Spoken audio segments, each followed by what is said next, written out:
한국 정치사에서 말이죠. 전무후무하게 인터뷰 한 번으로 도지사가 된.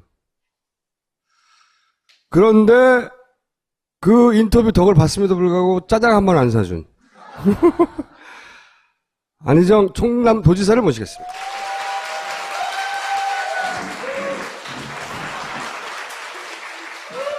짜장을 먹으면서 아주 질기게 한 30시간 인터뷰를 했어요. 네. 근데 이제 마지막 인터뷰 말미쯤에 가가지고, 아니, 뭐, 그렇게 노무현 때문에 고생을 많이 했는데, 감옥도 가고 막, 그러면서도 인정도 못 받고 그랬는데, 대체 노무현을 왜 그렇게 계속, 곁을 떠나지 않느냐. 막, 조국과 민족 얘기하고 막, 3시간 동안 막 역사 막 얘기하다가, 갑자기, 노무현이 좋았어요. 그런 거예요. 그러다 자기 울컥했나봐. 울기 시작해가지고 눈물 막, 콧물 막, 짜장에 콧물 들어가고 그거 먹고 그냥, 더러워서 진짜. 그때 약속했거든요. 도지사가 되면 짜장을 사주겠다고. 안 사줬어요. 안 사줬는데, 그 인터뷰는 한 개인의 정치사를 바꿨을 뿐만 아니라 제가 자평하기로는 한국 정치사 지평을 연 인터뷰사의 길이 남을라고 자평하는데 어떻게 생각하십니까?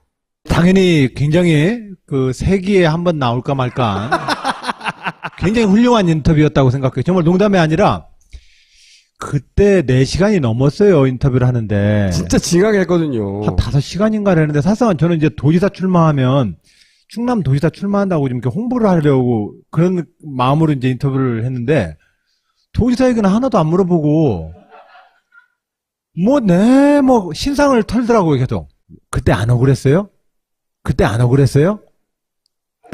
이 질문을 1시간 단위로 이렇게 계속해서 하더라고요. 노무현 때문에 감옥 갔는데, 왜, 아무런 직도 못 받고, 다른 사람 다 청와대 들어갔는데, 혼자 국회의원도 못 되고, 좆돼가지고,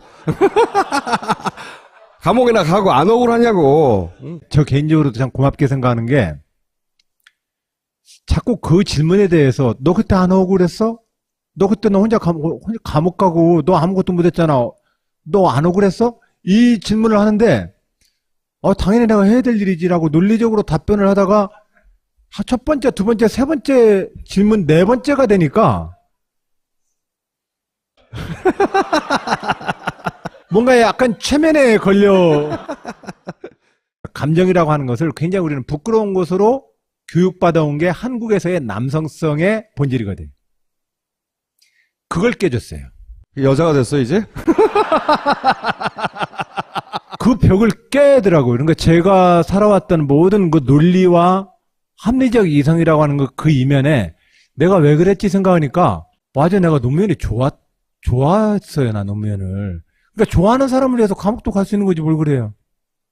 그러니까 제 모든 감정이 성립이, 내 생활이 설명이 되는 거예요. 그러니까 그 뒤부터 사실상은 남자 나이가 40 넘으면 여성 호르몬이 늘어서 드라마도 잘 보고 운다고 했는데 사실은 나에게 새로운 호르몬은 김어준 호르몬이었다. 네. 굉장히 위대한. 표현이 너무 더럽네요. 내가 남의 몸속에 호르몬으로 들어간다는 것은 더구나 남자애. 네, 정말 고맙게 생각해. 정말 고맙게 생각해. 그 인터뷰가 사실은 본인은 예상치 못했겠지만, 왜냐면 마지막에 도지사로 출마합니다. 그러나 도지사가 되면 뭘 하실 거예요? 이런 질문 안 했거든요, 전혀. 전혀 안 하고, 한마디만 했어요. 내가 도지사가 돼서 노무현을 죽인 이명박 앞에 나타나는 걸 상상해보라. 이 한마디만 하고 끝났어요. 근데 그 인터뷰가 저도 이제 수많은 정치인들을 인터뷰해봤지만 그렇게 호응이 큰 인터뷰는 처음이었어요. 수많은 사람들이 그 인터뷰를 거론하고 그 덕분에 막 자기 전화했다고, 그리고 다들 자기 울었다고.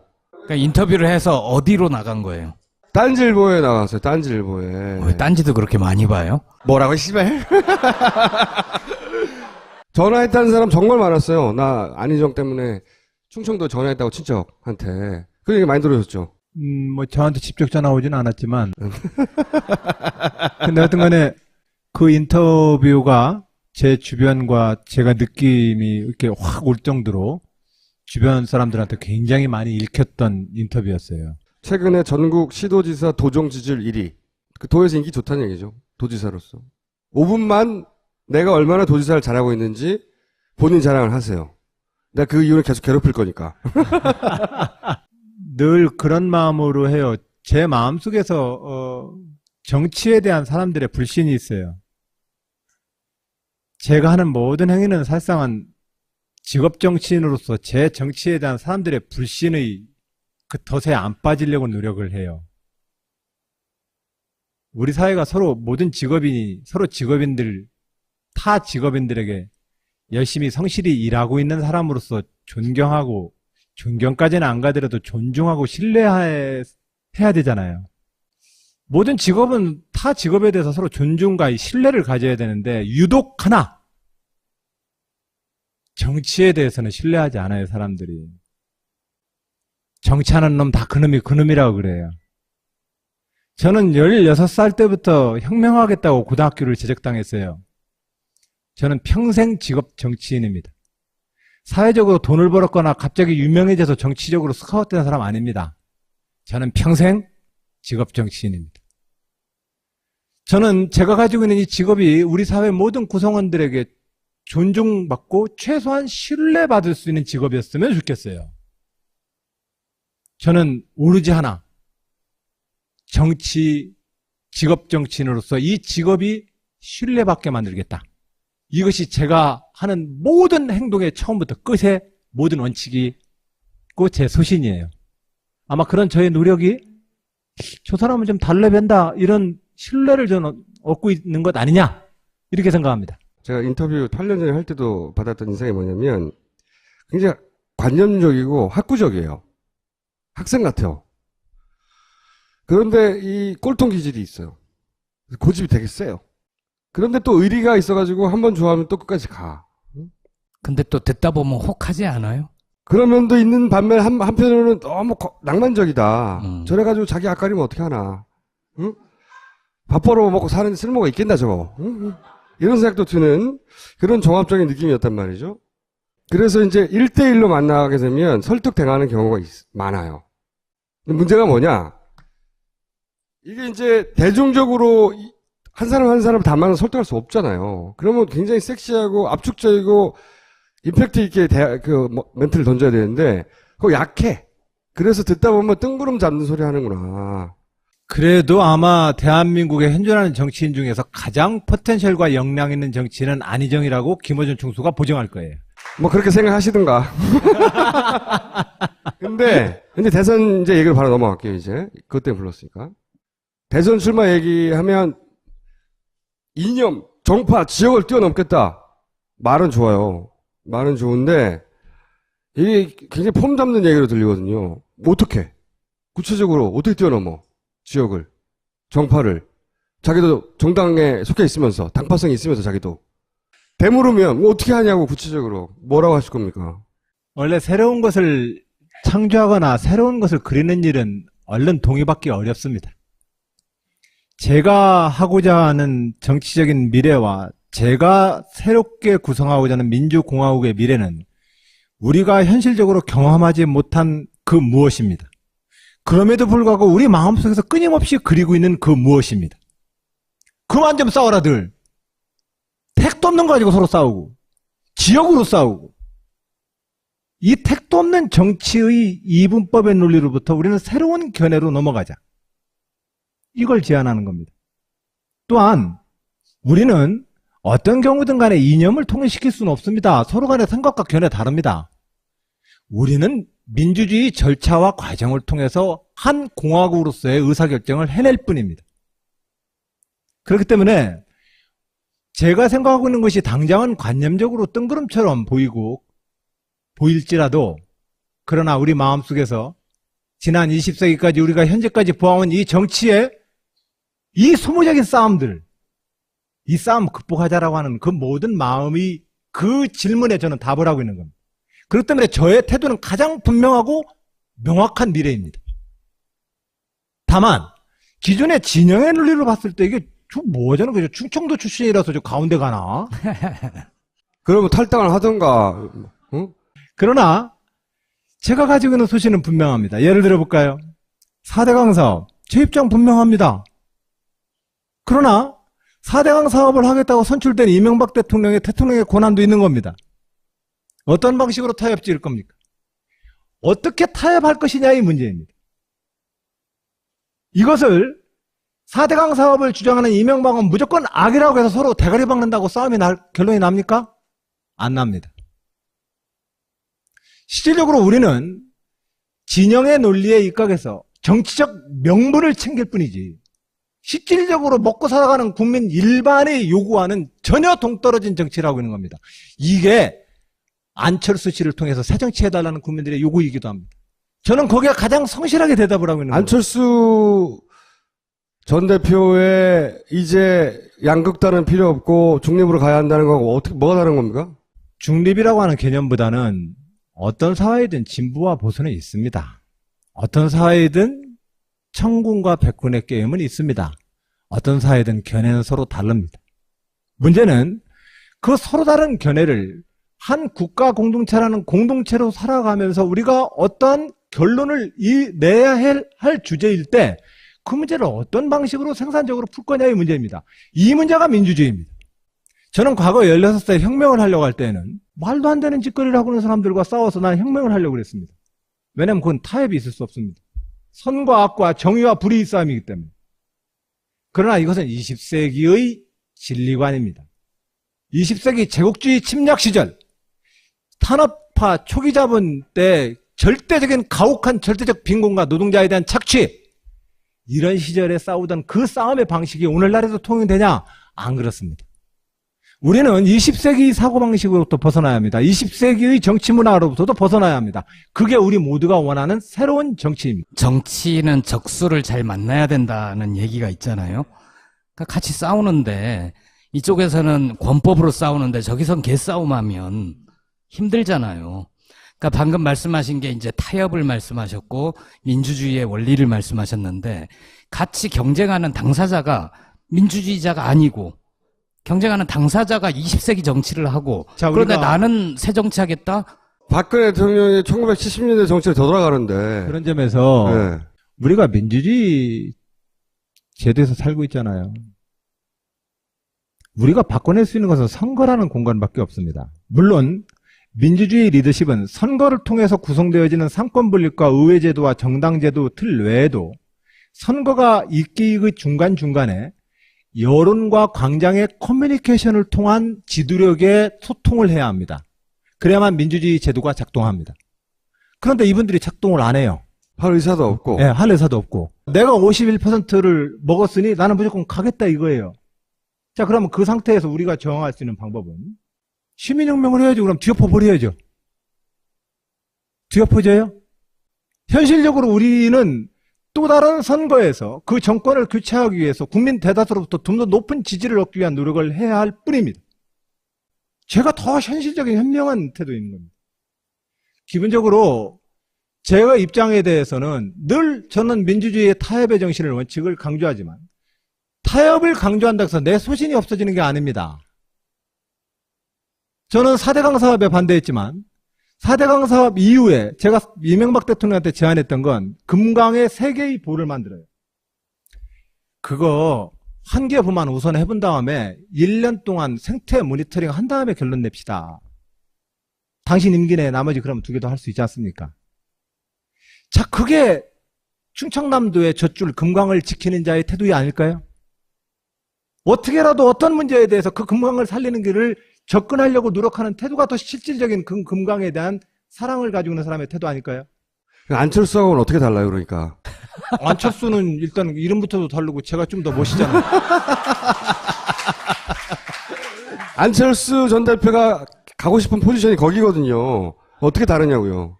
기존의 정치에 대한 혐오감을 기반으로 해서 새로운 정치가 만들어지는 게 아닙니다. 정치 참여를 통해서 새로운 정치가 만들어지는 겁니다. 그렇기 때문에 안철수 씨가 얘기하는 새로운 정치에 대해서는 아마 여러분들이 또 판단하는 기준이 있을 것이고, 제가 지난 6년 동안 충남 도지사로서 제가 진보 진영의 도지사지만 386 출신의 좌파 출신이라는 도지사지만 저는 소신은 분명한데 일은 합리적으로 잘하더라. 이 평가를 받아서 전국의 시도지사는 1등 먹고 있지 않습니까? 그래서 제가 말하고 있는 새로운 정치 미래가 절대로 관념적이지 않습니다. 우리가 가야 될 민주주의의 새로운 지평입니다. 그게 우리가 만들어야 될 새로운 공화국 헌법의 구체적 실천 방향입니다. 안희정 지사께서 최근에 페이스북에 출마의 변이라는 걸 쓰셨어요. 그래서 동교동, 친노도 뛰어넘겠다. 친문, 비문도 뛰어넘겠다. 고향, 뛰어넘는다, 다. 지역도 뛰어넘겠다.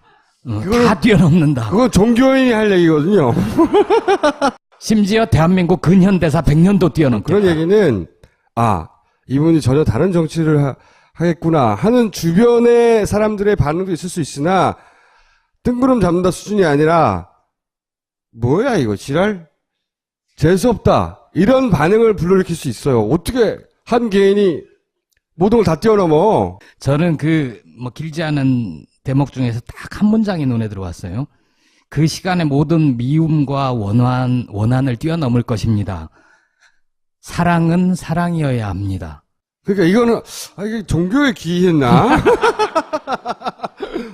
제가 시도하고자 하는 새로운 정치를 이해시키는데 가장 어려운 점이에요. 사람들이 현실적으로 많은 미움과 분노를 갖고 있다는 거 이해해요. 저도 또한 제 마음이 드글드글 거리는 거리요.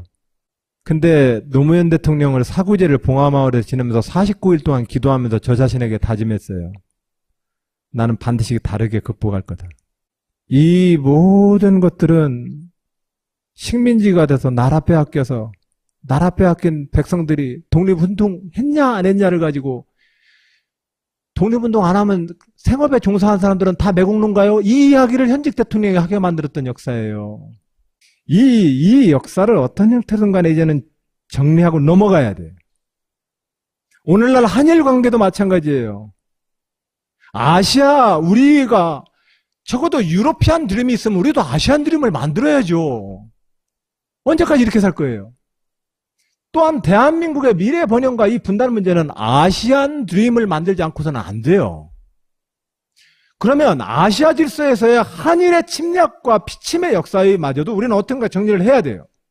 또한 우리가 현재 싸우고 있는 많은 주제들도 나라 빼앗기고 분단되어서 전쟁을 치렀던 그 모든 것으로부터 나온 상처 때문에 결과적으로는 이편 저편 어떻게 사람들이 당만 가입하면 서로 간의 입장을 다 바꿔요. 그 합리적이라고 생각했던 많은 사회의 지식인들 여의도 정당에 어디 들어가 봐요. 똑같은 패싸움꾼데요. 이게 왜 만들어질까요? 제가 볼 때는 세탁기 주머니 안에 물감 주머니 넣고 지금 우리는 돌리고 있는 거예요. 이재명 시장과의 반대편 쪽에 서 있는 거예요. 완전한 다른 네. 정반대 전략인 거죠. 근데 노무현 대통령도 늘 하시는 말씀 중에 하나가 정치는 지지를 조직하는 거다.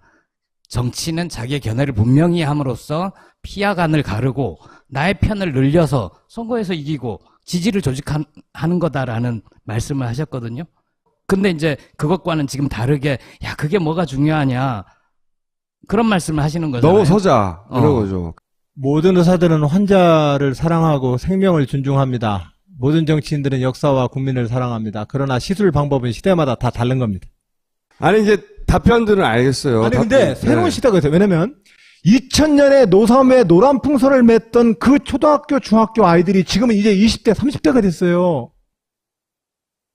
시대가 지금 전진하고 있고 우리는 새로운 시대에 맞춰서 새로운 판을 지금 짜야 돼요. 그렇기 때문에 당연히 후손으로서 김대중 노무현을 뛰어넘어야 되는 거예요. 당연히 우리는 2000년의 노사모를 뛰어넘어서 새로운 참여하는 시민이 돼야 되는 거예요. 우리는 날마다 새로워져야 돼요. 왜냐면 우리 몸이 날마다 새롭거든요. 일단 문재인부터 어떻게 제낄 거예요? 지난 대선에서 김두관 도지사를 생각해 보세요. 지지율이 겹친단 말이죠. 그러다 보니까 차별화 전략이라는 걸 들고 나왔는데 완전히 실패했어요. 그러니까 웬만한 전략으로 뭔가 이제 태도와 입장을 정한 다음에 해야 되는데 차별화를 해야지? 지지층이 겹치니까 어떻게 해야지? 웬만한 전략으로 안 된다는 거죠. 그죠? 그러면 어차피 못 이길 상대고 지지층이 겹치면 나올 필요 없잖아요.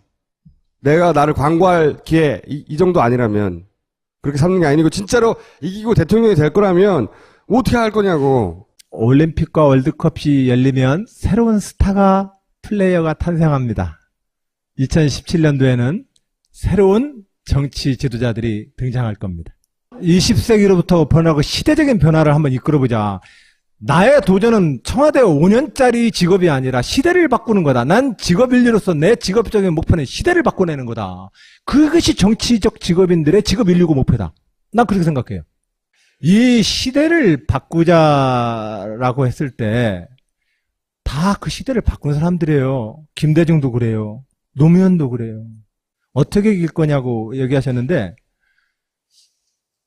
그건 그 시대의 주권자들이 결정하는 문제예요.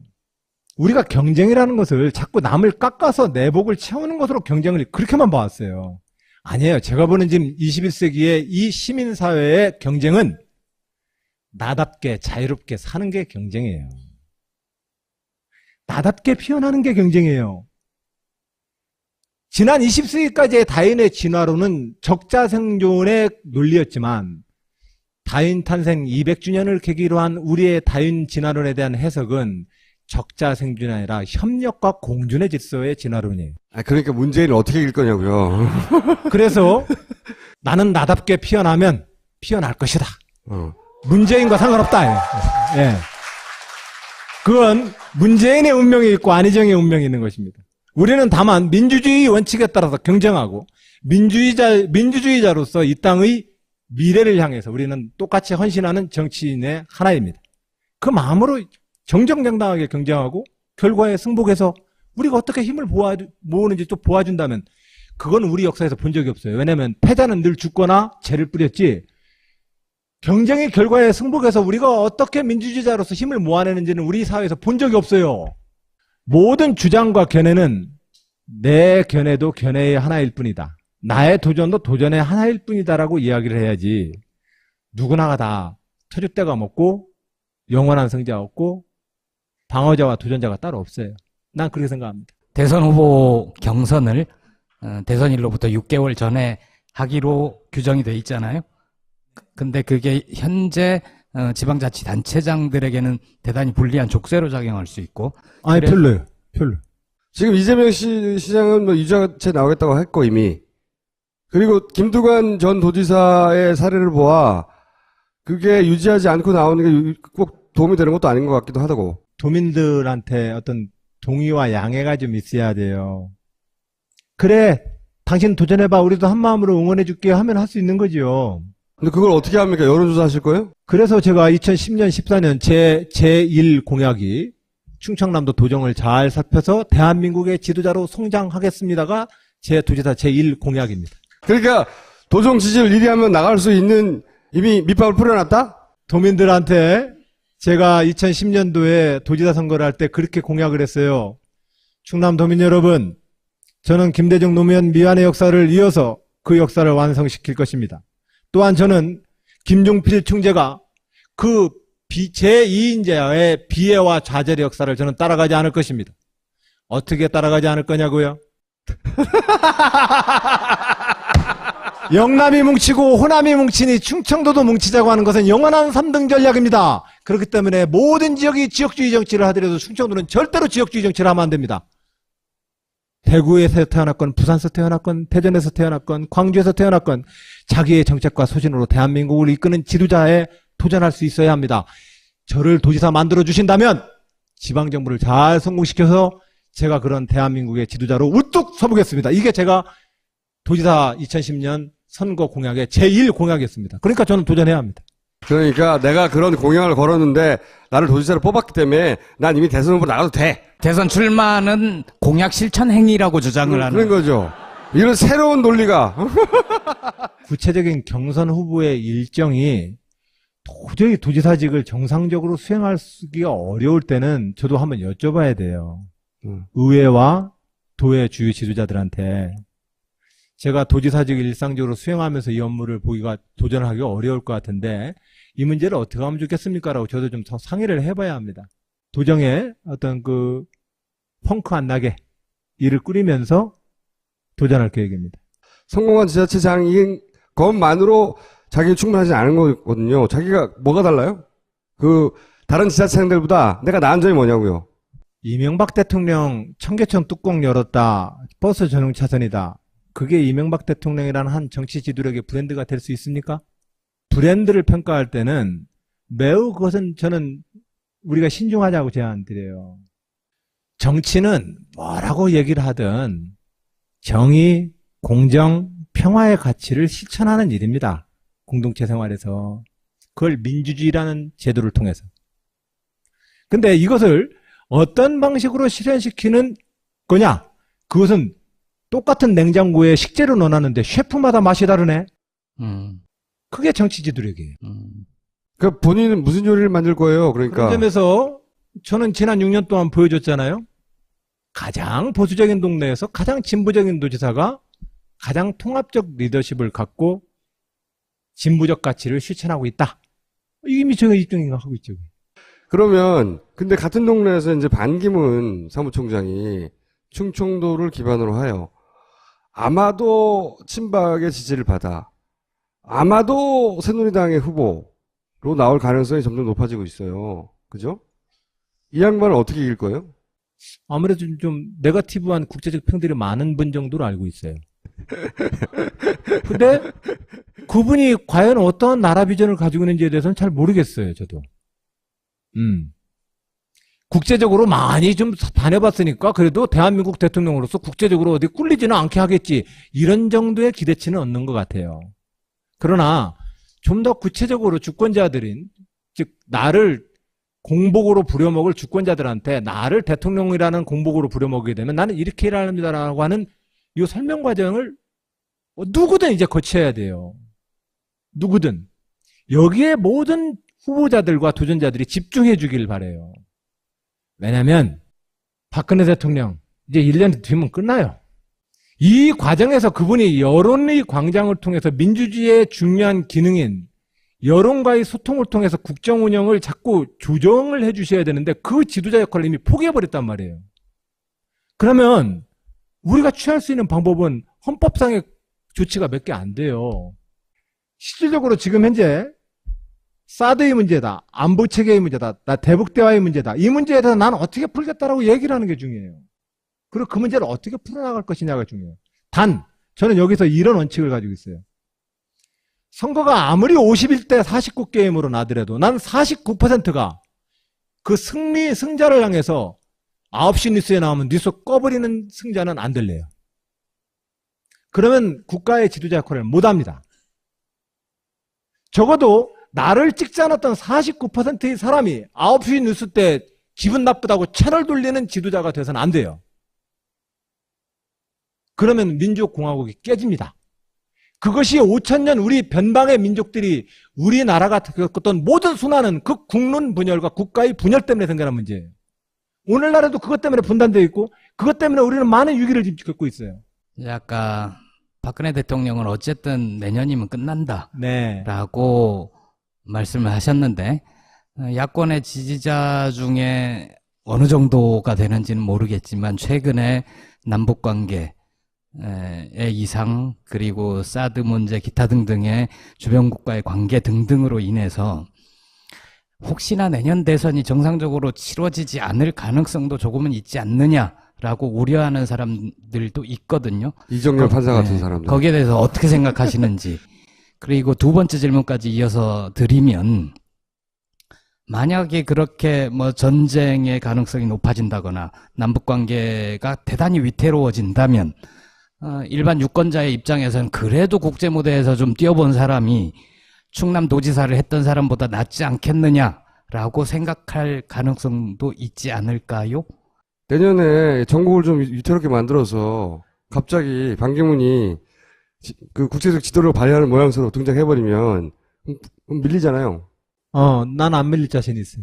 어떻게? 다 가정을 하고 한 질문이기 때문에 저도 자신감으로 대답할 도리밖에 없어요. 이 질문은. 이명박이 낫습니까? 박근혜가 낫습니까? 저부터는 민주주의 지도자로서 대단히 잘못하셨어요. 두 분 다 지금도 잘못하고 있고. 네. 누가 더 나빠요? 왜? 그리고 민주주의의 큰 원칙으로 보면 민주주의의 헌법과 법률, 민주주의 리더십에 대해서 전혀 그분들은 훈련되어 있지 않아요. 그렇기 때문에 실질적으로 우리가 그만큼 헌정사에서 민주공화국 역사에서 이 역사를 굉장히 사람들이 퇴보했다고 인식하게 되죠. 열을 가리기 힘들어요? 예, 그건 우열을 가리기가 좀 힘들어요. 기본적으로 지금 헌정에 있어서의 상권 분립과 의회의를 존중하는 틀에서 행정부의 수반인 대통령이 실질적으로 상권 분립과 의회를 존중하고 있지 않아요. 그리고 대법원들의 대법관들이 바로 나와서 새누리당의 고문을 받는 것은 이거 있을 수 없는 일이에요. 헌정 질서를 실제로 좀 안 지키고 있는 거예요, 다들. 근데 이 부분을 이명박 박근혜 대통령의 책임뿐이냐? 안 그래요. 대법관들도 책임이죠. 그러니까 우리가 지금 현재 민주주의를 전진시키는 데서 가장 중요한 것은 똑똑한 대통령 하나 뽑아가지고 바뀔 수 있는 세상은 이제 아니라는 거예요. 그러면 자신이 아니어도 되네요. 그러나 지휘자는 매우 중요합니다. 그만큼의 어떤 책무를 서로 하고 우리가 우리 사회 각계의 지도자들이 그만큼의 책임을 같이 져줘야 돼요. 누가 제일 무서운 상대가 될 거라고 보십니까? 상대편에서는. 안철수 대표까지 포함해서. 저는 제 자신이 가장 넘기 어려운 벽이에요. 나도 그렇게 생각해요. 저렇게 말을 길게 해가지고는. 저의 태도가 조금 얼른 이해가 안 되는 분들도 있을 거예요. 여러모로 진심으로 고민해서 정치하고 있어요.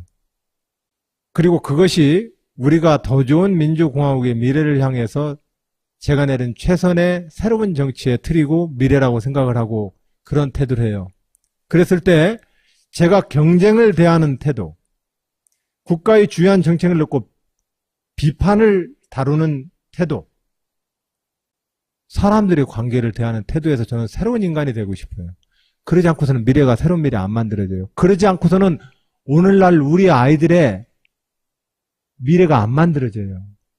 모든 직장 생활이 너는 막 토달지 말고 하라는 대로 해. 모든 곳이 다 그래요, 지금. 이러한 리더십이 모든 정점에 정치라는 틀이 있을 뿐이에요. 우리가 이걸 바꿔내야 돼요. 그러면 5천만 명이 모두 기피고 살 수 있어요. 흑수저, 금수저 안 나오게. 근데 손학규는 왜 그래요, 지금?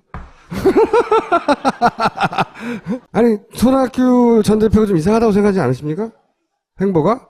왜 저러려고 그러지? 뭐 하려고 그러지? 이런 생각 안 드세요? 삼지대에서 뭐 다 모여라. 친문, 친박 빼고 이런 거는요. 노사모 이래로 우리 당에서 오랫동안 오는 갈등이 뭐냐면 노사모라는 열렬한 지지와 온라인의 지지를 얻고 있다고 생각하는 사람과 나는 그것을 도저히 얻을 수 없다고 하는 정치인들이 존재해요. 이렇게 둘이 붙어놓으면 매번 판판 지죠. 그러니까 이 게임에서 진다고 생각하는 분들은 이것은 불공정하다고 생각하고 있어요. 여기에 뭔가 좀 답을 내야 우리가 같이 살 수 있어요.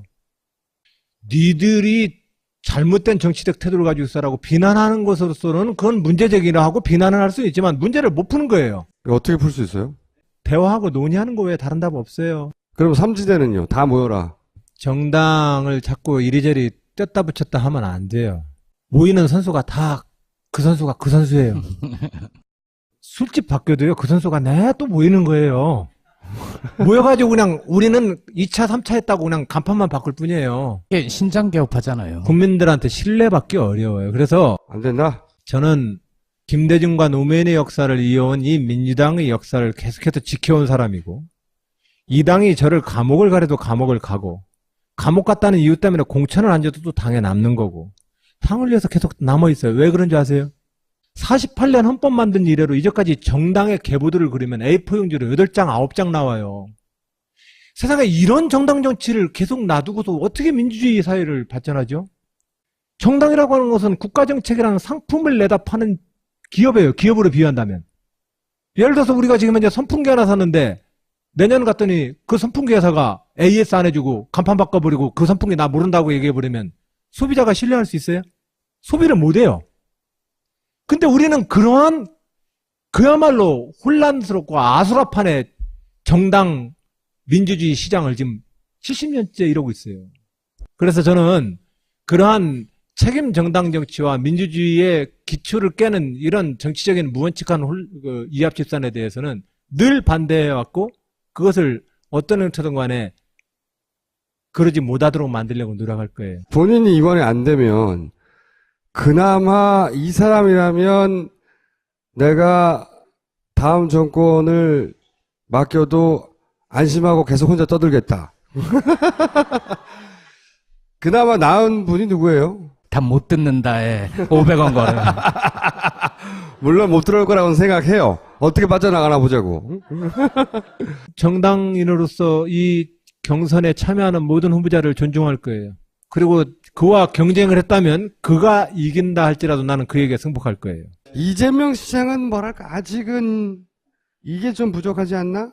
이재명 시장님도 보면 소신 있게 당차게 밀어붙이는 걸 보면 이재명 시장님도 굉장히 장점이 많은 정치인이에요. 그러나 그분의 쓰임은 국민이 정할 거예요. 민주주의 사회에서 최종 사장님은 국민이에요. 우리 고용된 사람끼리 네가 낫다 나가 낫다 도토리 키재는 싸움 해봤자 주인 입장에서 보면 다 웃기는 얘기예요. 문재인 전 대표의 싱크탱크가 대규모로 출범을 해요. 500명 정도의 학자들이 참여하고 그중에는 그냥 뭐 진보적인 학자뿐만 아니라 주류 경제학자, 중도 성향의 뭐 학자 구색이 좀 맞춰진다 이거죠. 활동을 많이 하겠죠. 근데 이제 안희정 지사는 오늘처럼 태풍 오고 바람 불고 그러면은 마을도 돌아봐야 되고 뭐 바쁘시잖아요. 회의도 맨날 해야 되고. 그리고 공개적으로 그런 지지 모임이나 싱크탱크나 만들기도 좀 힘들고 지금은 그렇죠. 공정한 경쟁이 안 된다고 힘들다고 생각하지는 않으세요? 어웨이 경기나 도전자는 늘 제가 도전자라고 생각하면 물론 핸디캡을 안아야 해요. 그거 타다고 있으면 절대로 도전이 안 됩니다. 내가 핸디캡이라고 느끼는 순간 그걸 핸디캡으로 느끼지 말고 내가 도전해야 될 과제라고 생각하고 극복을 해야 돼요. 왜냐하면 그 속에서 핸디캡 따지고 연장 따지면 여전히 자기는 도전자에서 못 벗어나요. 모든 대선 후보들이나 그랬으면 좋겠어요. 제가 정책과 공약을 만들어 보려고 이렇게 해보니까 당 강령집에 다 있어요. 뭐 새삼스럽게 또 만들어요. 문제는 지도자는 이미 강령집과 우리 대한민국이 진보진영 내에서 우리는 어떠한 미래를 만들지에 대해서 이미 큰 윤곽이 다 있어요. 에너지 정책은 어떻게 하자, 균형발전은 어떻게 하자, 정부 혁신은 어떻게 하자, 중국 중소기업 정책은 어떻게 하자, 뭐 다 있단 말이에요. 부분적으로 제가 충청남도 도정을 하면서 새로 개발한 정책 아이템이 또 일부 있긴 하지만 전반적으로는 다 있어요. 문제는 주방장으로 치면 냉장고에 이 비품을 가지고 어떻게 요리할 것이냐는 리더십 요소가 가장 중요한 거예요. 민주주의에서. 나머지는 이 시대의 역량이 함께 가는 거고 이 시대의 역량이 만드는 것이지 갑자기 싱크탱크 만들고 뭐 만들어가지고 갑자기 뭘 만들어내는 일이 아니라는 거예요. 여기서 문재인을 이제 디스하는 거죠. 아니 문재인 대표를 디스한다고 보지 마시고 저는 정당인으로서 모든 입후보자와 도전자들한테 제안하는 거예요. 진보 진영의 모든 인적 네트워크를 내 것으로 생각을 하고 캠프 조직으로서 최대한 슬림해서 운영을 하는 게 당의 단결 그리고 큰 네트워킹의 집단지성을 얻어내는데 그게 더 유리하다. 네이버 들어가 보면 웬만한 거 다 거기 다 들어가 있어요. 경제민주화 딱 치면 막 김종인 교수부터 조윤재 박사 뭐 다 있어요. 그 글들. 김종인 선생은 어떻게 생각하세요? 문재인 대표께서 김종인 박사를 비상위원장으로 영입할 때 언론사들이 막 질문을 하더라고요.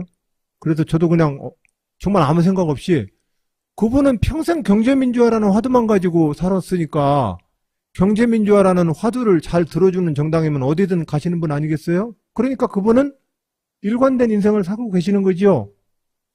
그러고 말았죠. 지금도 그 생각이신 거고. 그 주장과 주제는 아마 김종인 대표님이 거의 신념이나 철학처럼 가지고 계시는 것 같은데. 그래서 어쨌든 자기 불러주면 아무데나 간다 이거 아니에요. 그죠? 그렇죠.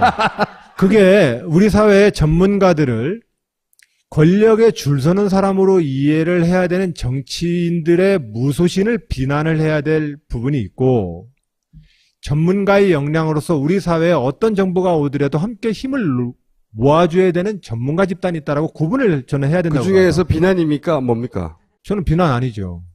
네. 왜냐하면 김종인 대표는 그런 정도의 행보를 평생 해오신 분이세요. 그러니까 그분들은 여의도 정치권을 무사들의 사회라고는 무사의 룰을 가지고 그분을 평가해서는 안 되는 것 같아요. 근데 그 양반 네. 스스로 정치를 하려는 것 같은데요? 그냥 쓰이는 전문가가 아니라. 이제 그러면 그분은 이제 자기 모든 생을 털어서 국민들에게 또 고해성사를 해야 되는 거예요.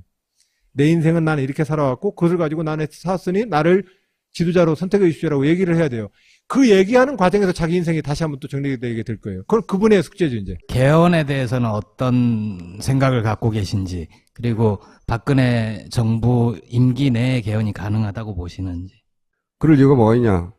저는 개헌을 한다면 민주주의의 일반적인 원칙으로 봤을 때 자치분권 개헌으로 가는 것이 지금 우리가 필요한 개헌의 방향이라고 생각을 합니다. 자치분권은 뭡니까? 민주주의의 초반은 독재자를 공정한 선거를 통해서 독재자를 막아내는 것이 민주주의의 기본 초벌구이고, 재벌구이로 가면 주권 재민과 국민의 참여를 확대하는 것이 민주주의의 버전업 과제죠. 저는 그렇게 생각합니다. 그런 점에서 지금 우리의 민주헌법과 국가 운영은 국민들이 좀 더 일상적으로 참여할 수 있는 어떤 구조를 만들어야 합니다. 그래야만 가압을 시혜성, 전시성, 선심성 정치로부터 벗어날 수 있습니다. 그런 측면에서 이 문제를 극복하려면 중앙 집권화된 이 600년 체제를 자치분권의 사회로 다시 환원시켜야 합니다. 그게 내각제예요? 흔히 말하는? 아니죠. 지방자치단체와 지방정부의 기능을 높여야 되고, 예를 들면 충청남도에는 가볼로투텍과 유성기업 노조 파업이 있었습니다. 제가 문제를 풀고 싶죠. 풀고 싶지만 거기에 무력진압으로 들어가는 경찰청 병력과 거기에 근로감독을 해야 되는 근로감독 업무는 노동부 장관과 경찰청장의 업무 소관이기 때문에 도지사가 어떠한 명령 권한도 없습니다. 그러니까 어떠한 권한이 없기 때문에 그 문제를 도지사로서는 손가락발 입에 물고 지켜볼 도리밖에 없는 겁니다. 그럼 미국처럼 어쨌든 자치정부가 보다 많은 권한을 가져야 된다? 그런 점에서 자치분권으로 중앙 집권화된 이 국가 시스템을 자치분권으로 넘어가야 됩니다. 그것이 민주주의 헌법 개정의 가장 개헌을 다음 한다면 단계의 과제이다. 인사를 짧게 하시고 오늘 마무리해야 될 것 같습니다. 새로운 시대로 갑시다. 21세기 새로운 시민 여러분, 새로운 대한민국의 미래를 만듭시다. 그것은 우리가 이제까지 배워왔던 과거의 모든 관성으로부터 우리 스스로 벗어나지 않을 것을 제안합니다. 저는 정치인으로서 제가 여의도에서 배워왔던 모든 낡은 정치 태도로부터 저는 벗어나려 노력하겠습니다. 우리가 그런 방법으로 새로운 미래를 만듭시다. 그 길이 세월호의 그 아이들의 죽음 앞에서 제가 했던 맹세입니다. 저는 새로운 대한민국을 만들 것입니다. 만들어야 합니다. 그것이 우리의 도리입니다. 그것은 관주도형, 국가주도형, 죄송합니다. 제가 너무 흥분했나 봅니다. 감동받으셨어. 여러분은 이 정도로 맛배기로만 오늘은 끝내도록 하겠습니다. 감사합니다.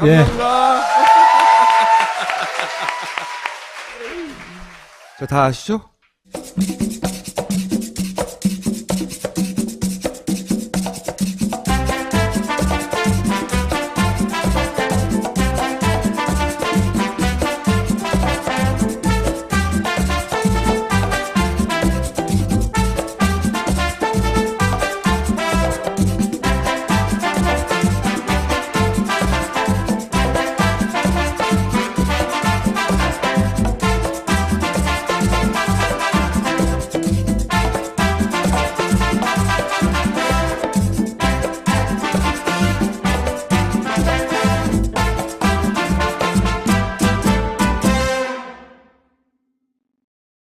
영화 자백. 드디어 10월 13일 종로 인디스페이스에서 개봉합니다. 인터넷에서 영화 자백 검색해 보시고, 이 자백이 사실은 이런 데서 개봉하기 쉽지 않은데 어쨌든 개봉에 성공했어요. 국정원이 가짜 스파이를 만드는 사건 이야기죠. 서울시 가짜 간첩 사건 다룬 겁니다. 굉장히 재밌다고 해요. 보시기 바라고. 자, 그 다음 가전제품은 하이엔드를 많이 찾으시는데요. 하이엔드가 뭐죠? 뭐 고급. 네, 고급. 입으로 들어가는 육포에도 고급 육포가 있답니다. 네이처 오다 육포인데요. 무항생제 돼지고기, 유기농 설탕, 운데스산 소금에다가 국내산 생강, 마늘로 만든 육포랍니다. 이렇게 만들면 도저히 팔 수 없을 정도로 고급질 것 같지만 네이처 오다가 해냈답니다. 엄청 맛있고요. 술안주로 먹어도 좋고 아이들 간식으로도 좋답니다. 자, 그리고 고려 생활 건강 술술 풀리고 숙취 해소제 역시 천연 유래 성분을 배합해서 얻어낸 화인 피토 성분으로 말짱한 정신을 안겨드립니다. 술술 풀리고는 딴지마켓의 엄정한 검증을 통과했으므로 게시판에서 후기들을 확인해 보시기 바랍니다. 내야 할 주제일 때 그 문제를 어떤 방식으로 생산적으로 풀 거냐의 문제입니다. 이 문제가 민주주의입니다. 저는 과거 16살 혁명을 하려고 할 때는 말도 안 되는 짓거리를 하고 있는 사람들과 싸워서 나는 혁명을 하려고 그랬습니다. 왜냐하면 그건 타협이 있을 수 없습니다. 선과 악과 정의와 불의의 싸움이기 때문에. 그러나 이것은 20세기의 진리관입니다. 20세기 제국주의 침략 시절 탄업파 초기 자본 때 절대적인 가혹한 절대적 빈곤과 노동자에 대한 착취, 이런 시절에 싸우던 그 싸움의 방식이 오늘날에도 통용되냐? 안 그렇습니다. 우리는 20세기 사고방식으로부터 벗어나야 합니다. 20세기의 정치 문화로부터도 벗어나야 합니다. 그게 우리 모두가 원하는 새로운 정치입니다. 정치는 적수를 잘 만나야 된다는 얘기가 있잖아요. 그러니까 같이 싸우는데 이쪽에서는 권법으로 싸우는데 저기선 개싸움하면 힘들잖아요. 그러니까 방금 말씀하신 게 이제 타협을 말씀하셨고 민주주의의 원리를 말씀하셨는데 같이 경쟁하는 당사자가 민주주의자가 아니고 경쟁하는 당사자가 20세기 정치를 하고 자, 그런데 우리가- 나는 새 정치하겠다? 박근혜 대통령이 1970년대 정치를 되돌아가는데 그런 점에서 네. 우리가 민주주의 제도에서 살고 있잖아요.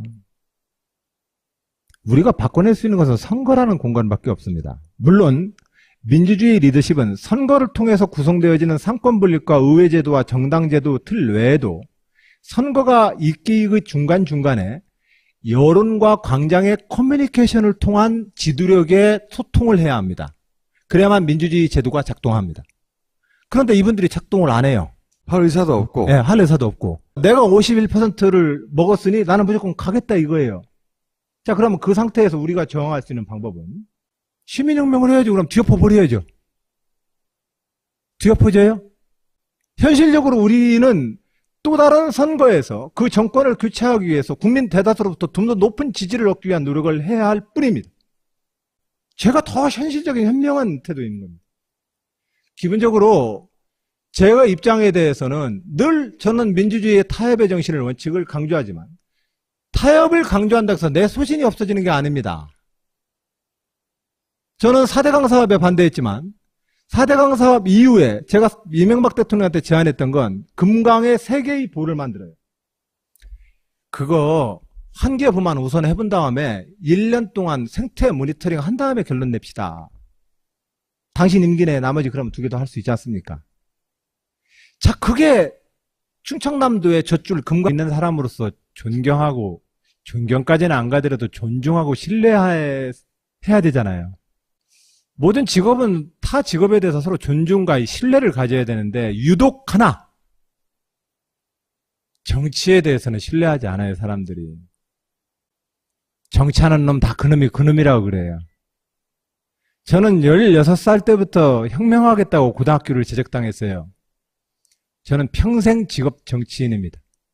사회적으로 돈을 벌었거나 갑자기 유명해져서 정치적으로 스카웃된 사람 아닙니다. 저는 평생 직업 정치인입니다. 저는 제가 가지고 있는 이 직업이 우리 사회 모든 구성원들에게 존중받고 최소한 신뢰받을 수 있는 직업이었으면 좋겠어요. 저는 오로지 하나, 직업 정치인으로서 이 직업이 신뢰받게 만들겠다. 이것이 제가 하는 모든 행동의 처음부터 끝의 모든 원칙이고 제 소신이에요. 아마 그런 저의 노력이 저 사람은 좀 달래뵌다 이런 신뢰를 저는 얻고 있는 것 아니냐 이렇게 생각합니다. 제가 인터뷰 8년 전에 할 때도 받았던 인상이 뭐냐면 굉장히 관념적이고 학구적이에요. 학생 같아요. 그런데 이 꼴통 기질이 있어요. 고집이 되게 세요. 그런데 또 의리가 있어가지고 한번 좋아하면 또 끝까지 가. 근데 또 듣다 보면 혹하지 않아요? 그런 면도 있는 반면 한편으로는 너무 낭만적이다. 음. 저래가지고 자기 앞가리면 어떻게 하나. 응? 밥 벌어먹고 사는 쓸모가 있겠나 저거. 응? 이런 생각도 드는 그런 종합적인 느낌이었단 말이죠. 그래서 이제 1대1로 만나게 되면 설득당하는 경우가 많아요. 근데 문제가 뭐냐.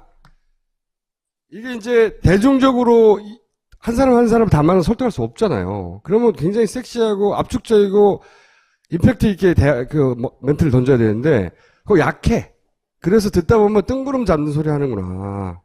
그래도 아마 대한민국에 현존하는 정치인 중에서 가장 포텐셜과 역량 있는 정치인은 안희정이라고 김어준 총수가 보정할 거예요. 뭐 그렇게 생각하시든가.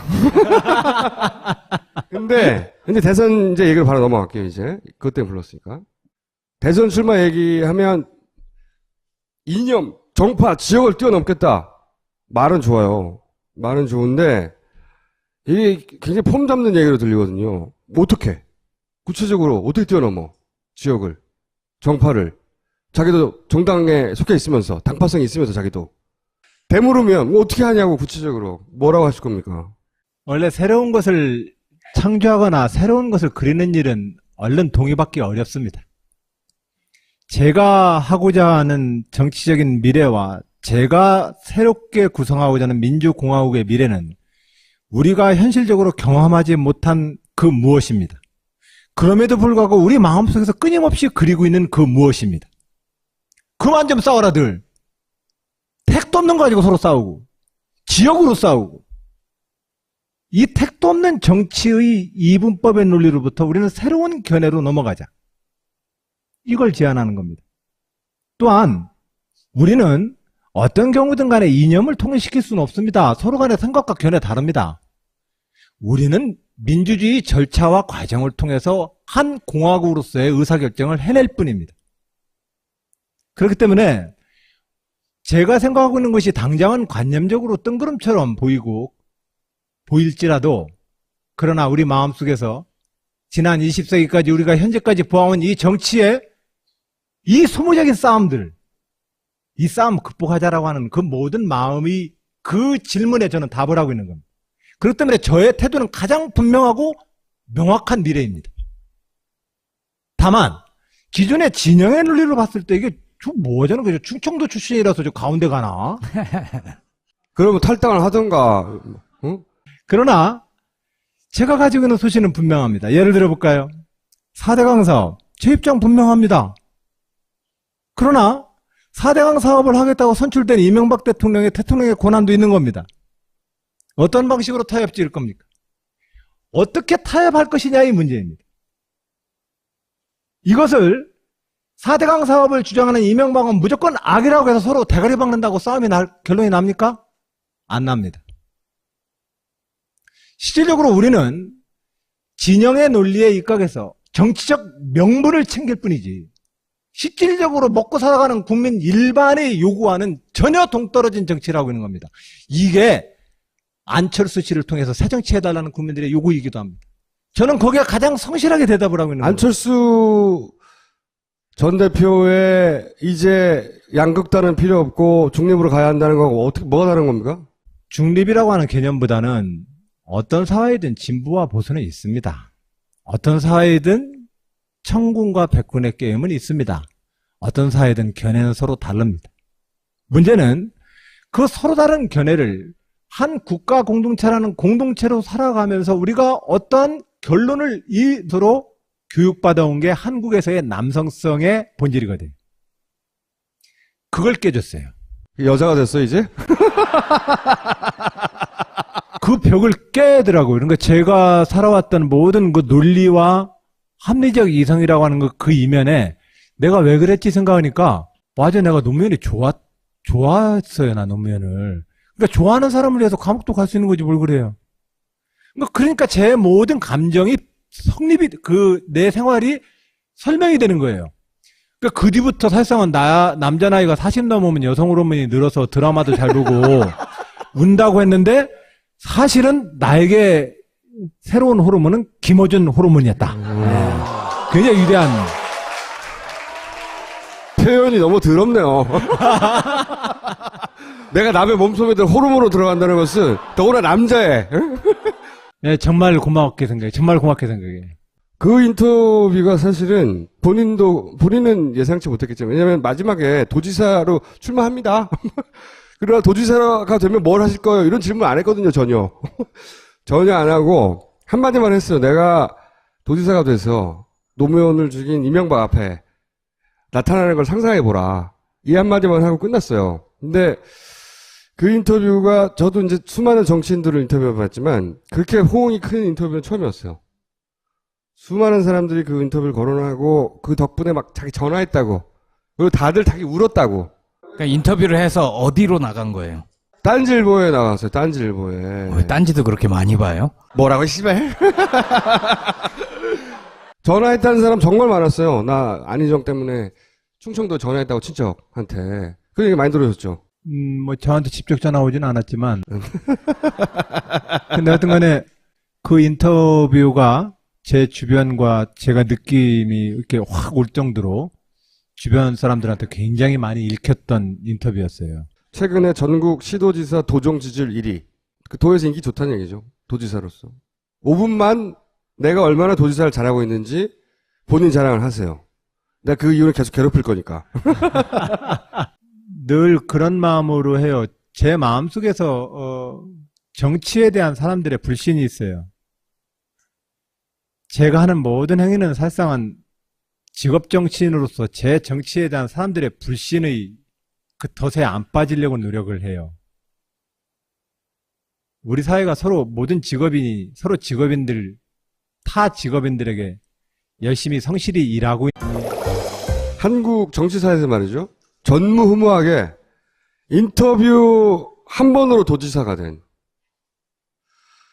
그런데 그 인터뷰 덕을 봤음에도 불구하고 짜장 한 번 안 사준. 안희정 충남 도지사를 모시겠습니다.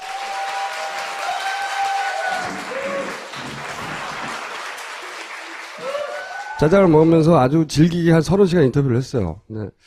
근데 이제 마지막 인터뷰 말미쯤에 가가지고, 아니, 뭐, 그렇게 노무현 때문에 고생을 많이 했는데, 감옥도 가고 막, 그러면서도 인정도 못 받고 그랬는데, 대체 노무현을 왜 그렇게 계속, 곁을 떠나지 않느냐. 막, 조국과 민족 얘기하고 막, 3시간 동안 막 역사 막 얘기하다가, 갑자기, 노무현이 좋았어요. 그러는 거예요. 그러다 자기 울컥했나봐. 울기 시작해가지고 눈물 막 콧물 막 짜장에 콧물 들어가고 그거 먹고 그냥 더러워서 진짜. 그때 약속했거든요. 도지사가 되면 짜장을 사주겠다고. 안 사줬어요. 안 사줬는데 그 인터뷰는 한 개인의 정치사를 바꿨을 뿐만 아니라 제가 자평하기로는 한국 정치사 지평을 연 인터뷰사의 길이 남을라고 자평하는데 어떻게 생각하십니까? 당연히 굉장히 그 세기에 한번 나올까 말까 굉장히 훌륭한 인터뷰였다고 생각해요. 정말 농담이 아니라 그때 4시간이 넘었어요. 인터뷰를 하는데. 진짜 징하게 했거든요. 한 5시간인가 했는데 사실상 저는 이제 도지사 출마하면 충남 도지사 출마한다고 좀 이렇게 홍보를 하려고 그런 마음으로 이제 인터뷰를 했는데 도지사 얘기는 하나도 안 물어보고 뭐 신상을 털더라고요, 계속. 그때 안 억울했어요? 그때 안 억울했어요? 이 질문을 1시간 단위로 이렇게 계속해서 하더라고요. 노무현 때문에 감옥 갔는데, 왜, 아무런 직도 못 받고, 다른 사람 다 청와대 들어갔는데, 혼자 국회의원도 못 되고, 좆돼가지고, 감옥이나 가고 안 억울하냐고. 저 개인적으로도 참 고맙게 생각하는 게, 자꾸 그 질문에 대해서 너 그때 안 억울했어? 너 그때 너 혼자 감옥 가고 너 아무것도 못했잖아. 너 안 억울했어? 이 질문을 하는데 당연히 내가 해야 될 일이지라고 논리적으로 답변을 하다가 첫 번째, 두 번째, 세 번째 질문 4번째가 되니까 뭔가 약간 최면에 걸려 감정이라고 하는 것을 굉장히 우리는 부끄러운